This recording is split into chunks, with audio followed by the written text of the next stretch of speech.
Hello friends, welcome to my channel. Friends, आज की हम अपने वीडियो में आंवल की एकादशी की व्रत कथा के बारे में जानेंगे।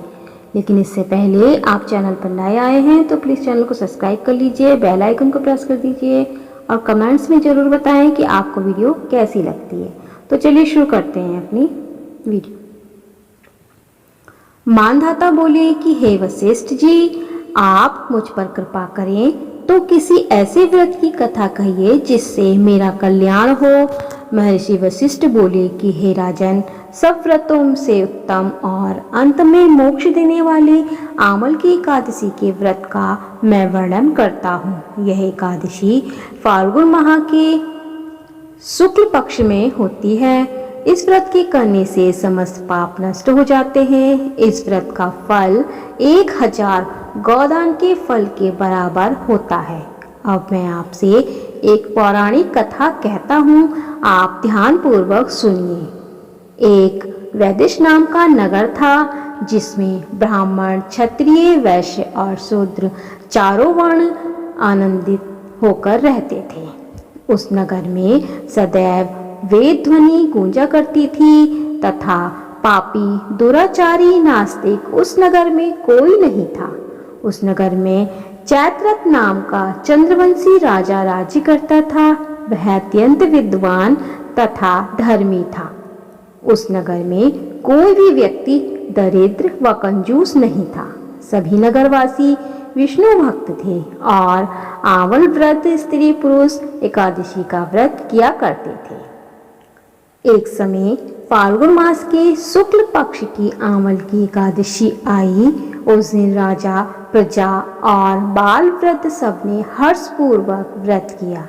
राजा अपनी प्रजा के साथ मंदिर में जाकर पूर्ण कुंभ स्थापित करके धूप, दीप, नैवेद्य, पंचरत्न आदि से धात्री का पूजन करने लगे, अर्थात आंवले का पूजन करने लगे।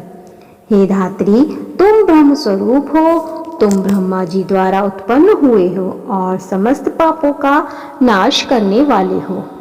तुमको नमस्कार। अब तुम मेरा अर्घ स्वीकार करो।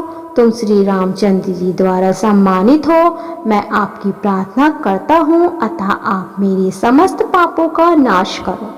उस मंदिर में सबने रात्रि को जागरण किया। रात के समय वहाँ एक बहेलिया आया जो अत्यंत पापी और दुराचारी था। वह अपने कुटुंब का पालन जीव हत्या करके किया करता था। भूख और प्यास से अत्यंत व्याकुल वह बहेलिया इस जागरण को देखने के लिए मंदिर के एक कोने में बैठ गया और विष्णु भगवान तथा एकादशी का महात्म्य सुनने लगा। इस प्रकार अन्य मनुष्यों की भांति उसने भी सारी रात जागकर बिता दी। प्रातःकाल होते ही सब लोग अपने घर चले गए तो बहेलिया भी अपने घर चला गया। घर जाकर उसने भोजन किया। कुछ समय बीतने के पश्चात उस बहेलिये की मृत्यु हो गई। मगर उस आंवल की एकादशी के व्रत तथा जागरण से उसने राजा विदुरथ के घर जन्म लिया और उसका नाम वसुरथ रखा गया। युवा होने पर वह चतुरंगिनी सीता के सहित तथा धन्य धान्य से युक्त होकर 10,000 ग्रामों का पालन करने लगा। वह तेज में सूर्य के समान, कांति में चंद्रमा के समान, वीरता में भगवान विष्णु के समान और क्षमा में पृथ्वी के समान था। वह अत्यंत धार्मिक, सत्यवादी, कर्मवीर और विष्णु भक्त था। वह प्रजा का समान भाव से पालन करता था। दान देना उसका नित्य कर्तव्य था। एक दिन राजा शिकार खेलने के लिए गया।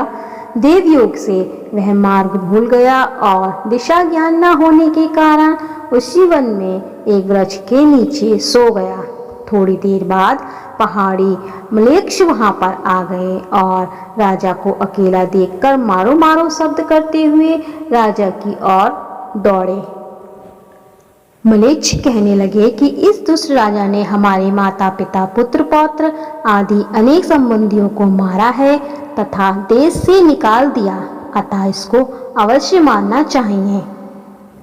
ऐसा कहकर वे म्लेच्छ उस राजा को मारने दौड़े और अनेक प्रकार के अस्त्र शस्त्र उसके ऊपर फेंके। वे सब अस्त्र राजा के शरीर पर गिरते ही नष्ट हो जाते और उसका वार पुष्प के समान प्रतीत होता।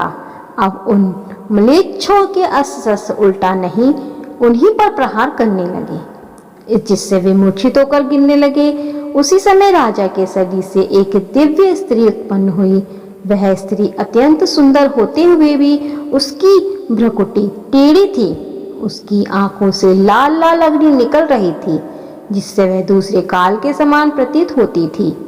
वह स्त्री म्लेच्छों को मारने दौड़ी और थोड़ी ही देर में उसने सब म्लेच्छों को काल के गाल में पहुंचा दिया। जब राजा सोकर उठा तो उसने म्लेच्छों को मरा हुआ देखकर कहा कि इन शत्रुओं को किसने मारा है? इस वन में मेरा कौन हितैषी रहता है? वह ऐसा विचार कर ही रहा था कि आकाशवाणी हुई, हे राजा, इस संसार में विष्णु भगवान के अतिरिक्त कौन तेरी सहायता कर सकता है? इस आकाशवाणी को सुनकर राजा अपने राज्य में आ गया और सुखपूर्वक राज्य करने लगा।